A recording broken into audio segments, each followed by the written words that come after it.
এবার নজর রাখবো দাসপুরের দিকে। পিকনিকে গিয়ে নৌকা ডুবি, পশ্চিম মেদিনীপুরের ত্রিবেণী পার্কে নৌকা ডুবিতে রূপনারায়ণে নিখোঁজ 5 জন।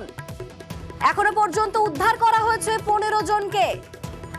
হাওড়ার বেলগাছিয়া থেকে ত্রিবেণী পার্কে গিয়েছিলেন সেখানে ঘুরতে এবং তারপরে নিখোঁজ হয়ে যান 5 জন। আমাদের সঙ্গে রয়েছেন প্রতিনিধি সন্তু। কিভাবে ঘটলো এই নৌকা ডুবি এবং উদ্ধার কাজে কি আপডেট? কতজনকে উদ্ধার করা হয়েছে এখনো পর্যন্ত?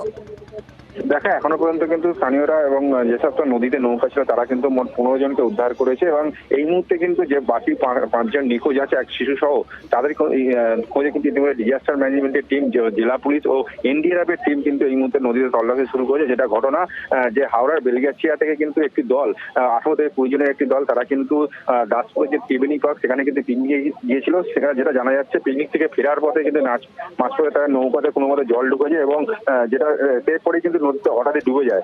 এরপর এই ঘটনায় কিন্তু সব নৌকাতে থাকা প্রত্যেকজনই কিন্তু নদীতে পড়ে যায় এবং স্থানীয় বাসিন্দারা বা নদীতে যারা মৎস্যজীবী ছিল তারা কিন্তু তাদের তৎপরে কিন্তু 15 জনকে উদ্ধার করা গেলেও এখনো কিন্তু 5 জন কিন্তু নিখোঁজ আছে। তাদের খোঁজে কিন্তু এই মুহূর্তে এনডিআরএফ, ডিজাস্টার ম্যানেজমেন্ট ও পশ্চিম মেদিনীপুর জেলা পুলিশ ও হাওড়া গ্রামীণের যে জেলা পুলিশ আছে তারা কিন্তু তল্লাশি শুরু করেছে।